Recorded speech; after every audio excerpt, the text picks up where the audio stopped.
Wilson with It's Up to You, and today we're speaking to some people representing a very important organization that's near and dear to my heart, the Next Step Service Dog Organization. They help veterans and first responders by providing them access to well-trained animals and companions. I'd like to introduce Judy Keene and Trip Smith, and of course the most important member of our group, Sophie Smith. Welcome, Sophie. So how did you get involved with Next Step Service Dogs? Well, I had met Sally Montruccio, who's our founder, probably about 40 years ago, just as an acquaintance. She and I would show up at all the same parties. And then one day, about 6 years ago, she had been working with another organization for over 15 years that trained service dogs for almost all of the service dog specialties. So there's autism, epilepsy, probably seizures. She moved into helping with PTSD at Camp Pendleton Wounded Warrior Battalion. And what she discovered there was she spent 2 years training mostly men and probably a woman or two who was at the Wounded Warrior Battalion. And what she discovered was these men and women who were there had difficulty just walking through a doorway. They had difficulty going to the store for any reason unless it was at midnight and no one was there. They had become so traumatized by their experiences that they could barely function. And that's why so many of them became suicidal, or by definition are suicidal in their thinking. So she was so touched by not only the trauma they had been through, but by the courage to just live, to survive each day. And she went back to her organization she was with at the time. She said, I want to expand the program because these men have no other resource to help them with this in the service dog world. Most counties in America do not have anyone who has that background in training for service dog work with PTSD. So she said she had learned how to work with it and worked with over half a dozen or more veterans, military, they were still active duty at the time. And she saw this incredible difference. So men who had to bulk up on a lot of meds just to get through the door and go anywhere could now walk through the door without those high dosages of very strong medications in some cases. And they could actually go to the store and actually go visit their children and actually start to play with their children for the first time in months or years in some cases. So those are the severe cases, that not everyone's that severe. But Sally said, we need to do something. And so finally, I happened to be helping her out with some documentation work because I'm a paperwork person. I write manuals and things like that. She turned to me, she said, I've just got to start a new organization. And I've got to help more of these men and women because they just don't have enough resources. And as much as there are a lot of therapies that do help the men and women, what we call talk therapies, one young man I talked to said salsa dancing helped him a lot. You never know. So for each person, it can be very individual, what makes the huge difference. And so we ended up talking to a young lawyer who developed a horse rescue that helped veterans. And he helped us get our 501c3. He said, here's how you do it, here's how you have to fill it out. And you look at it and you go, oh, that doesn't look that difficult. But we were so optimistic, we thought that, because we had such a great story, Sally was an expert in service dog training, that we would have hundreds of thousands of dollars pouring in to support our new organization. Guess what? That's not the way the nonprofit world works. So now we're in our 6th year, and it's blossomed from being, seat of the pants, 10 dogs in the first couple years, supported only by a couple people, mostly Sally and her husband, to now having up to 20 dogs a year, which is huge in this particular specialty. And we partner with Guide Dogs of America. Wonderful. And Guide Dogs of America has allowed us to have not only young adult dogs, but they're partially trained, so we can have a much faster process in the training of both the dog and the client. And to see a miracle, which is why I joined the organization. I'm not even a dog person. I'm sorry to say that, but not everyone has to have a dog in life. I'm one of those people. I will dog sit though. But to see a miracle, to see someone walk in the door in their first week of classes with the dark glasses on and a cap over their head and not make any eye contact, and be there out of sheer courage, and then 3 weeks later they're laughing and carrying on and making jokes and going with their dog places they hadn't been to in years. And one of the most dramatic stories we had was with a first responder who had severe brain damage, because we also help with TBI, severe brain damage and severe PTSD. And he could not remember why he would go from one room to the next.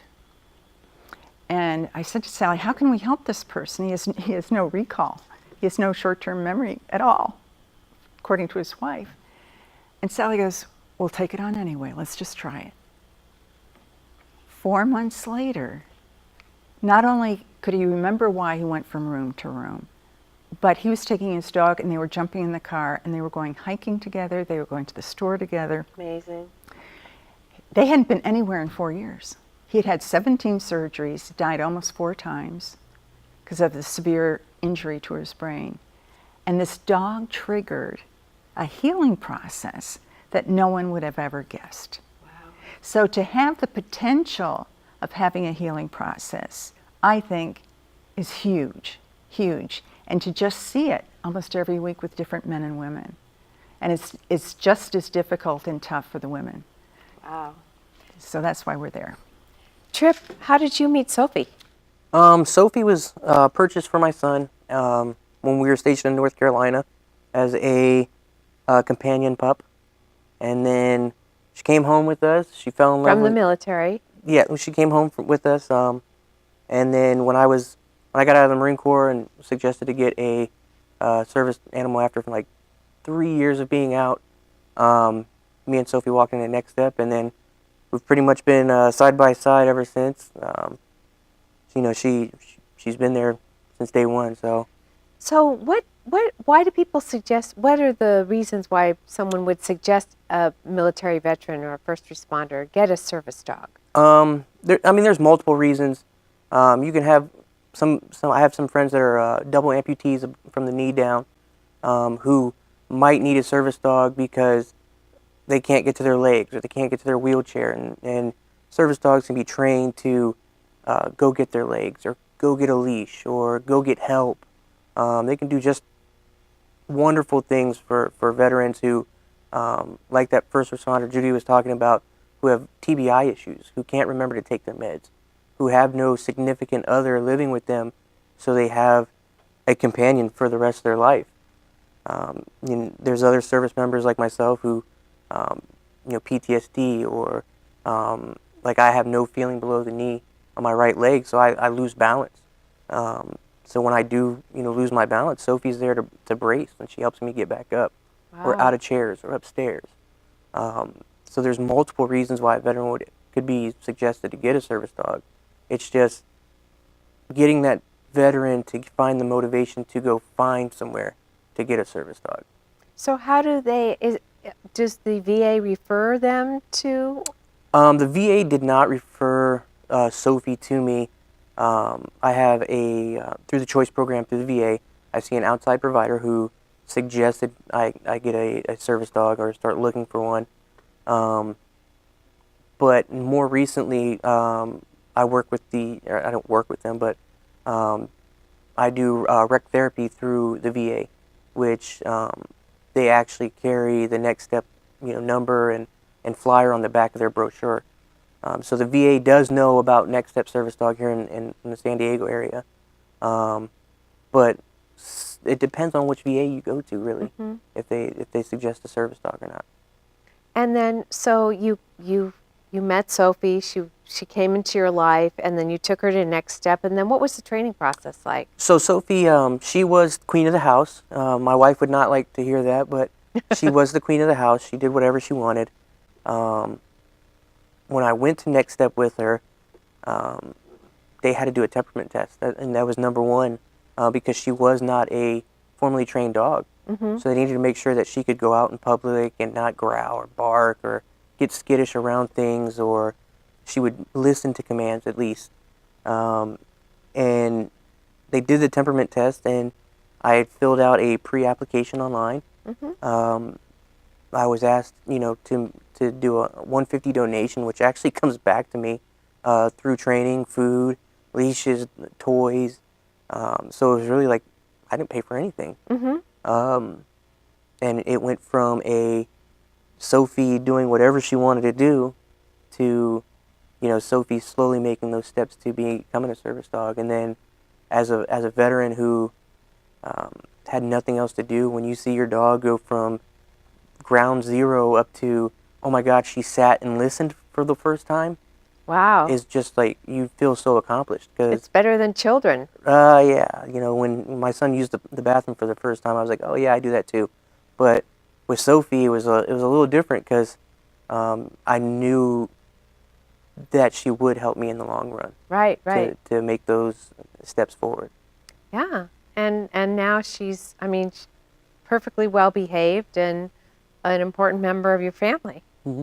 And she integrates into the whole family. Yes. What Next Step likes to do, and I didn't realize this until the first time I was able to put a vest on Sophie and take her out in public. She's actually a pretty good babysitter.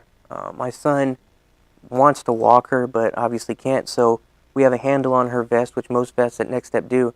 I say, hey, just hold her handle. And my son holds on, and we walk around, and if he gets to go in a different direction than we are, I can feel Sophie kind of pulling on him to bring him back. My wife, during training, would come by and do some training with Sophie. That way, Sophie learns to listen to more than just one person. Because if I do get hurt or have to go to the hospital or somebody needs to be able to grab that leash and be like, Sophie, it's okay, sit down. Right. So. Right, right. Or if somebody needs access to you, so you have Right. to allow So, Sophie to. The family integrated really well. Like I said, she was a family dog already, so becoming a service dog was a change for my son. But then he eventually, when he saw her at work and comes to training and stuff like that, he was more in tune to, okay, she's helping Daddy right now. So. Yeah. Wow, that's very interesting. So, Judy, what's the difference between a service dog and one of these emotional support dogs? There's a lot of confusion about the names. So we have a service dog, which I consider the top-ranking trained dog out there, up there with guide dogs and military dogs that are also extremely well trained. When you get into emotional support dogs, I consider that another name for a pet dog. Mm-hmm. So there's no required training for an emotional support dog. It's basically saying an emotional support dog is a dog that just makes me feel good because I can pet it and love it, and it loves me back. But then you have therapy dogs that a lot of people think are service dogs, and a therapy dog is a somewhat trained dog that's trained to behave in hospitals and senior homes, and again is mostly there to be lovable and gentle and not have accidents in the hallways. And so the therapy dogs and emotional support dogs typically have no rights, no access rights. A lot of the airlines from over the years used to be very liberal and allow dogs and animals, and especially emotional support dogs on the airlines, and a lot of that is changing. So one airline may allow it, other airlines may say no more, no more. It's got to be not only a service dog, in some cases, especially for international flights, they're now requiring on a lot of airlines to be an accredited Assistance Dog International service dog trained animal. And so as a result, if you go to Australia or England, 10 years ago, you could go if you had trained your dog to be a service dog yourself or with another organization. Now you have to get paperwork to go there. See. And it has to be ADI certified. And what's ADI? So ADI is Assistance Dog International. It's the only accreditation agency in the world for service dogs. I see. It was founded about 40 years ago. And they have so many hoops you have to jump through to get accredited. There are only about 100 providers in the U.S. Really? and only another 40 or more worldwide. And your organization's one of those. And ours is one of them. And out of the 100, approximately 100 in the U.S., probably there are fewer than 20, somewhere between 15 and 20 of us who actually help with TBI and PTSD. So it's very limited.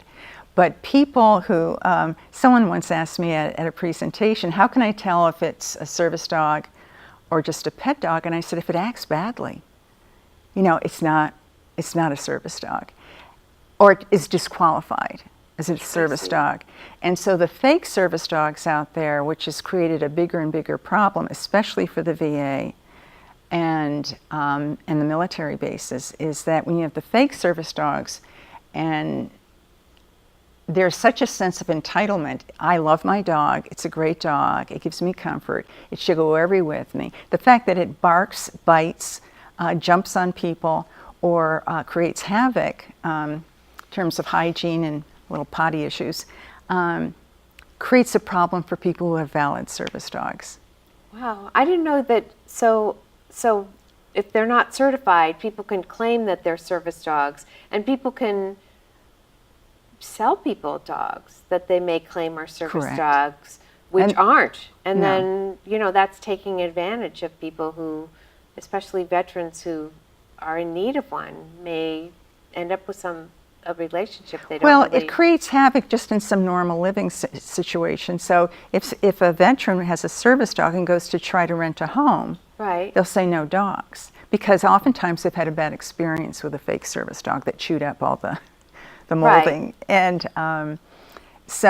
And we had one of our veterans went into a restaurant, and they said, you can't sit in the restaurant with everybody else because you have a dog. You have to be on the patio. And he explained, but it's a service dog. And they did not understand what that meant. Right. Well, So it wrecked his day. I mean, he ended up leaving very upset. of course. And but more and more people are getting to understand it. We have to educate them. So if someone's blind and they have a seeing eye dog, is that a service dog as well? It's one of the forms of service dogs. So, or when dogs are in like the store and they have a special coat, you know, they have those. Service dog vests. Yes. That's supposed to indicate that it's a valid service dog.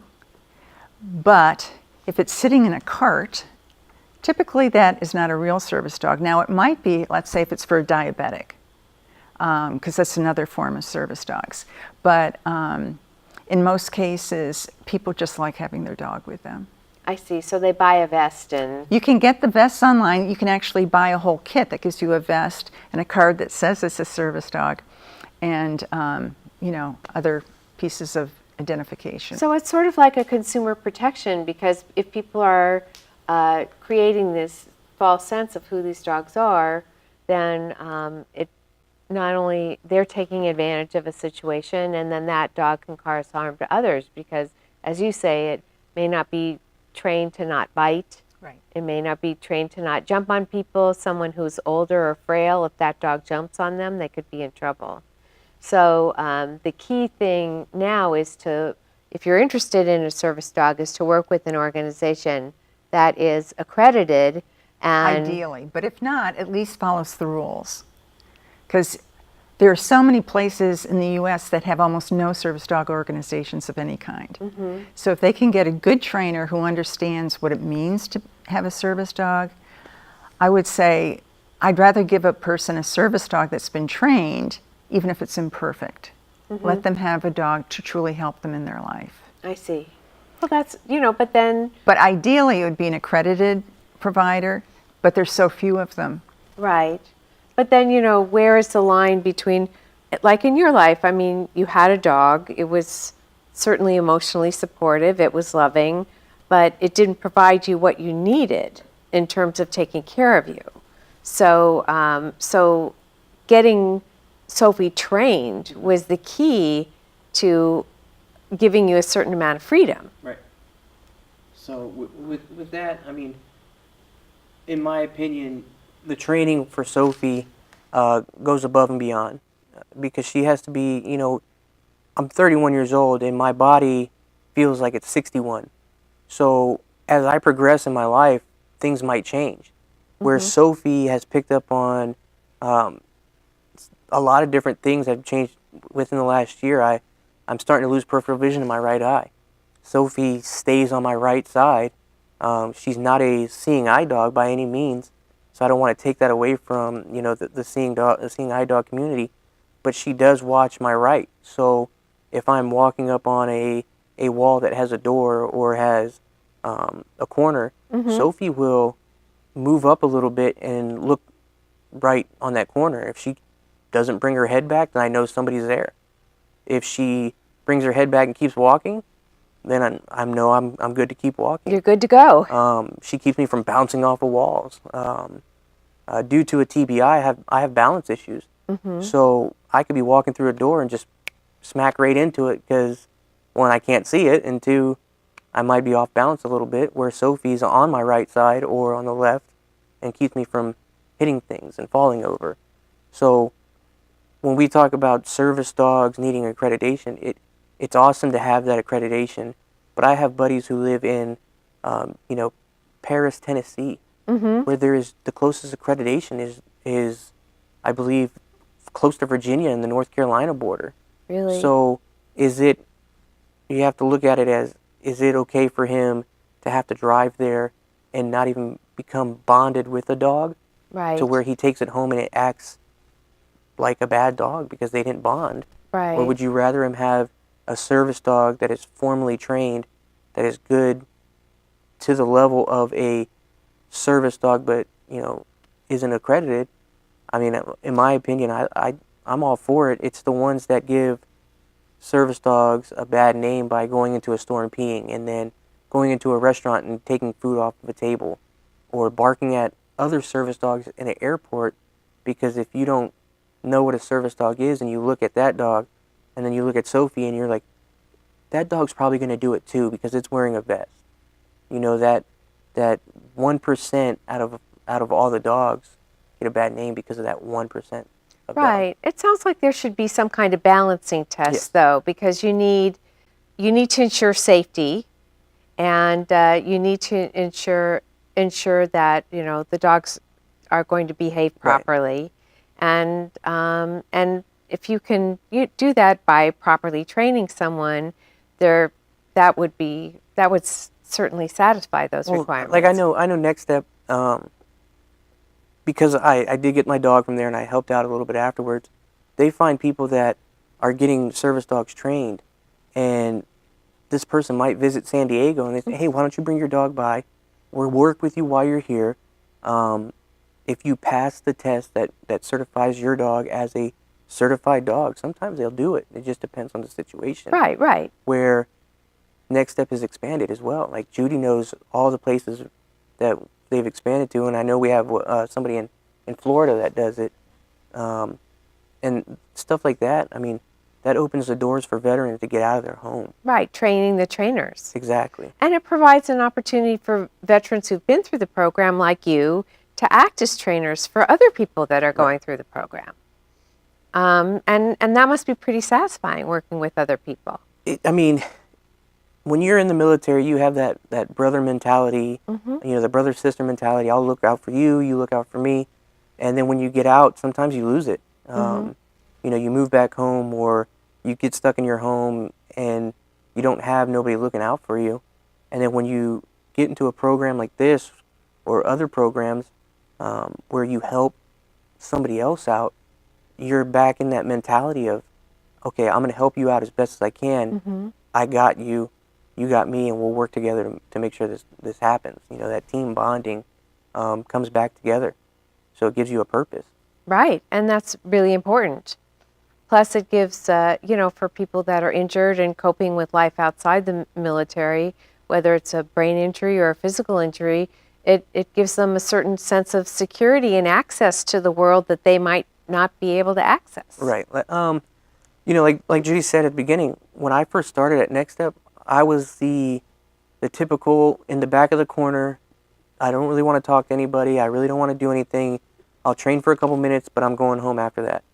And slowly and slowly, they let me work with another veteran whose dog is absolutely amazing. She goes paddle boarding with them. I mean, she does Aw. just about anything with them. And I worked with him. And then about 3 weeks, I came out of my shell. I sat down. I started talking. I started, interacting with other people there, and it made it one of those things where, after that, Sophie, we'd go to Target to train, or we'd go to the mall and train. And now I'm, training Sophie at Target, and I'm like, okay, I know I have to get that. I might as well grab it while I'm here. And to eventually where she was certified, where normally I wouldn't. I live on Camp Pendleton. Normally I wouldn't leave Camp Pendleton by myself, because I knew on base I was safe. Off base I wasn't. Mm-hmm. And then when Sophie came around and she was certified, I was like, you know what? I got nothing to do today. I'm going to go to the mall. And Sophie's with me, and I'm walking close to the wall, and she's on the other side keeping, people, at a good distance. But it also has me reintegrated into society, not into society, because I have people asking me, where did you get your dog from? Can I pet your dog? Or the ones that just run up to your dog and pet it. That's my chance to educate them, to say, hey, you can pet my dog. I'd love for you to pet my dog, but next time please ask. Or with the ones that come up and run up and say, can I pet your dog? Sure, go for it. Or if I'm having a bad day, one of the big things is knowing how to handle yourself, which they train you at. And next step, like part of the test is having somebody come up to you, a random stranger, and ask you to pet your dog. And you could be having the worst day that day, but you have to know how to compose yourself so that you don't give the service dog community a bad name. Right, right. So with all that, it just opens more doors for you. And I'm an avid believer that, Sally chose Next Step as a huge name for veterans and first responders, because it's our next step forward. That way we don't go backwards in our mental health or physical disabilities. I totally agree. I mean, I look at Sophie sitting here today, and, she's totally reacted well to being in a strange environment. She's, there you You go. almost fell. There you go. And, no barking, well behaved. She let you put her up on the table. Really? And now she's bored. Yeah. She just yawned. She wanted to put her 2 cents in. She's saying, okay, we've had our fun now. Where are we going to get something to eat? So she'll get a puppuccino after this. So it's really been a privilege to meet the people from Next Step and learn a lot about service dogs, and also to learn more about the difference between a service dog and an emotional support dog, and the various options there are for training dogs to assist people, especially veterans and first responders. Remember, you can participate in an organization like this. You can volunteer. It's up to you.